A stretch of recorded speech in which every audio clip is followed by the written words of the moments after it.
All right, let's jump right in. Today, we're taking a look at a story that's all about transformation. George Bernard Shaw's classic play, Pygmalion. It's this incredible tale about class, who we are, and just how much our words matter. And you know what? It's just as biting and relevant today as it was when it was first written.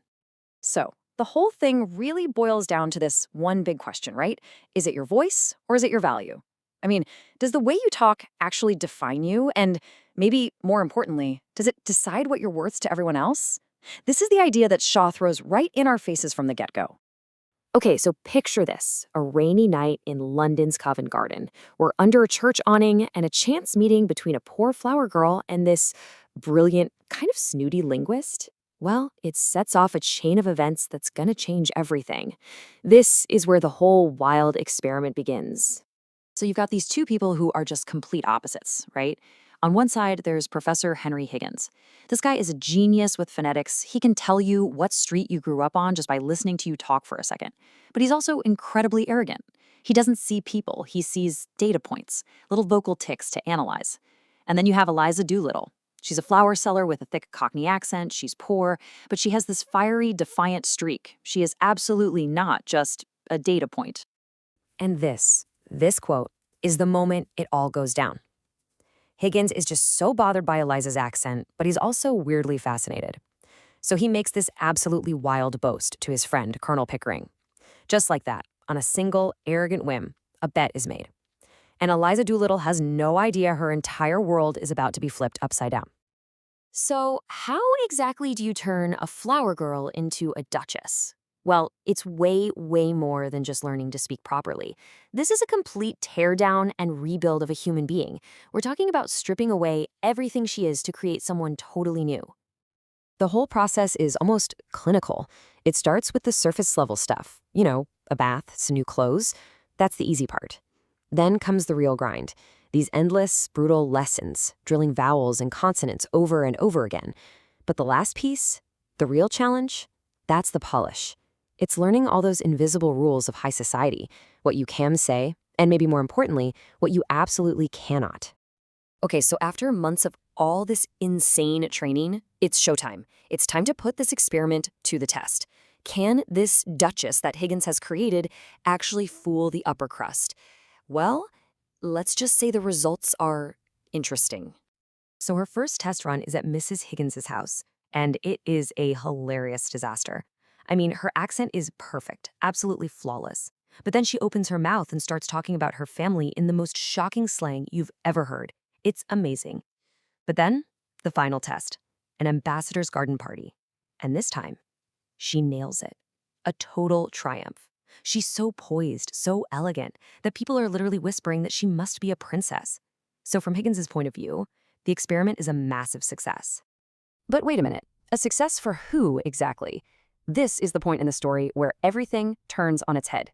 Yeah, the experiment might be finished, but the person at the heart of it, she's only just now starting to figure out what her real voice is.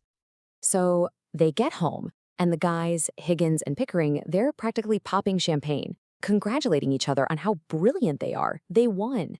And Eliza, she's sitting right there in the room, and they talk right over her, right through her, like she's not even there. She's not a person who achieved something, she's just the thing that proved they were right. And this line from Higgins just says it all, doesn't it? Thank God it's over. For him, it was just a job, a long, annoying project. There's absolutely no thought given to what happens next to the human being whose life he's just completely dismantled and rebuilt. The experiment is done, case closed. Right, which brings us back to the real question here. What about Eliza? She was treated like a project, but she's a person. And now, she feels totally used and lost. Think about it. She can't go back to her old life, but she doesn't really belong in this new one either. She's stuck in this impossible middle ground. So, in this moment of just pure anger and hurt, she finally lets him have it. She grabs his slippers and throws them right at him. And this isn't just about a pair of slippers, This is her first real act of fighting back. The experiment is finally talking back to its creator, screaming to be seen as a person. But when the sun comes up, it's a completely different Eliza. The hurt, angry girl from the night before is gone. In her place is this calm, incredibly self-possessed woman who is finally ready to take control. And you see, this is the real transformation. It was never about the accent or the fancy dresses. It was about what was happening on the inside.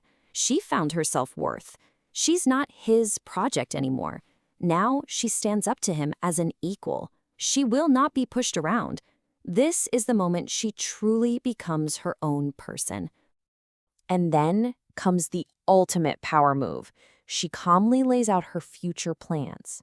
She's going to take the very knowledge he drilled into her and use it to make her own living.